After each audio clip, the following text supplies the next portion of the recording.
There was a time where smoking became a norm for the youth. Young adults would start smoking as soon as 18 or already have past experience with smoking since it was seen as not that big of a deal. Downers Grove South dedicated an area to smoking.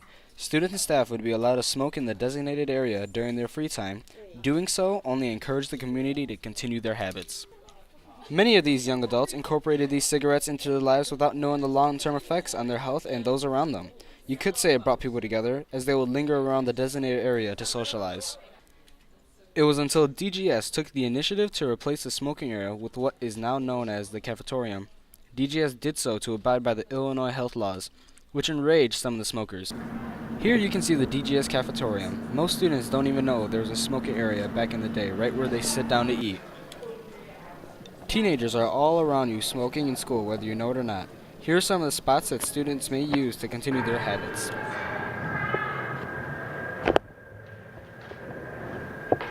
Although some may know the dangers of juuling or vaping may bring, most ignore the consequences and will do anything not to get caught.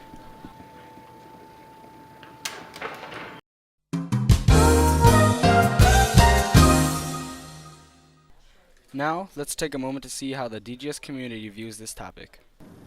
Okay, so why may you or may not like the thought of juuling and vaping? Well, I think it's just a choice because it's just like if you choose to smoke cigarettes or not, you have to just be of age. So would you say it's kind of a stress reliever for young adults? I would say so because the nicotine just is what everybody's looking for.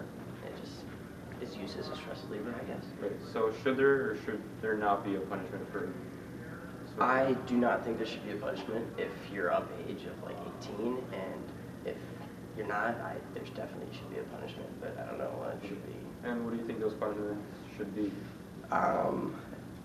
Yeah. That's a hard one. That's like Something to be? Yeah. And it's obviously a better alternative than doing actual drugs.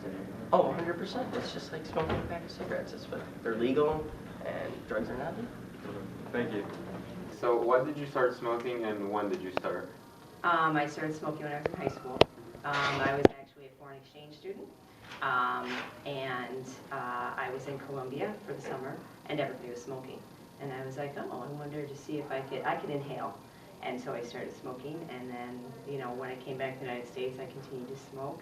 And I quit smoking about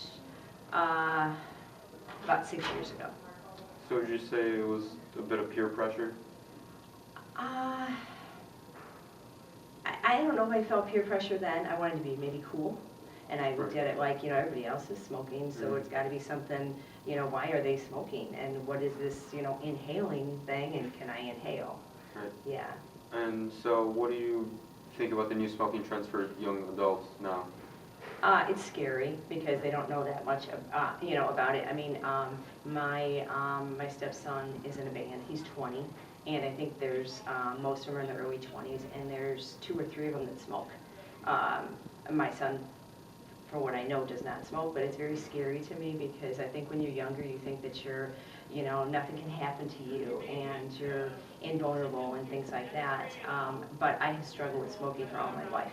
I finally was able to quit. My brothers and sisters, there's 3 of us, still have not been able to quit. And I was smoking for probably 25 years. Mm-hmm. And so would you have wished you never started smoking? Yes. Yeah, because it was the hardest thing for me to do. If there was one thing that I would say that I was embarrassed of, it was smoking. Mm-hmm. When I smoked, I didn't want people to know that I smoked. It was something that it probably took me about 10 times to quit smoking when I finally quit. Yeah. And any advice on how to stop? What's the best method to quit? I think it's individual for each person. I think it's just individual. I think cold turkey is probably the best because when I quit smoking, I started using the nicotine lozenge because you're addicted to nicotine, right? I mean, that's the addictive agent. And I was then addicted to the nicotine lozenge, which I just stopped using 2 weeks ago. So after I quit smoking 6 years ago, I was still getting my nicotine through the nicotine lozenge. So it's that nicotine that's the addicting agent. So that's what is scary about vaping, because there's nicotine in there. That's a stronger addiction. Okay, thank you. Hi.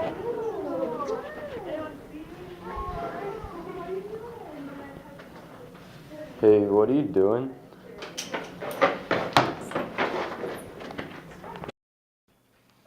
So are you aware of the current trends, smoking trends with young adults? Yeah, so my job here at the school is to work with drug and alcohol prevention, education, and intervention. So any student who has a violation related to vaping, I see or talk to them at some point. So why do you think these kids or young adults may use these smoking alternatives? So there's been a huge increase in the last year or so especially, and a lot of that has to do with the availability of devices. They've gotten cheaper, and they've also gotten smaller and easier to hide and harder to detect. So there's less vapor smoke that comes out of them. They're a lot smaller. They look more like USB drives or other objects. A lot of people aren't familiar with what they look like, so it's a lot easier for people to get away with it. So what are some of the consequences if you do get caught?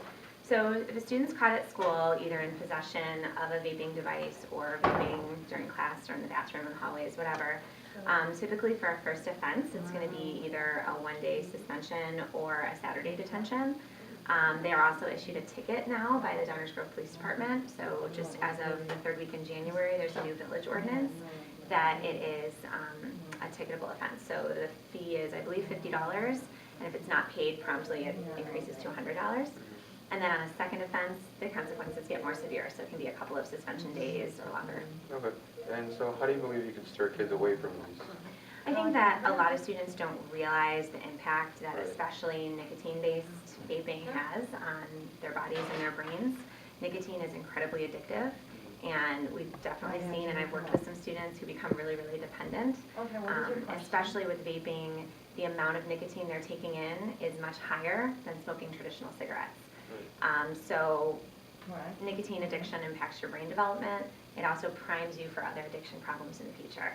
So if you become addicted to nicotine, you're much more likely to become addicted to other harder drugs if you try them, faster than someone who would experiment later in life anyway.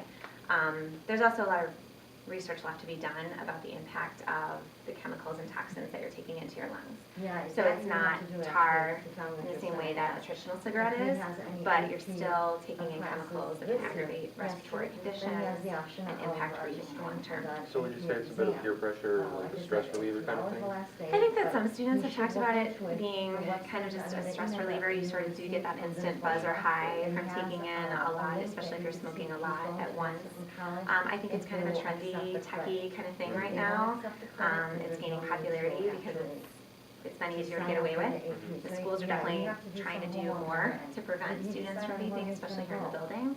But I think, like a lot of things, it's kind of new. It's kind of kids view it as fun and a little bit rebellious, and kind of that risk of trying to get away with it whenever you can, in class or the bathroom. So.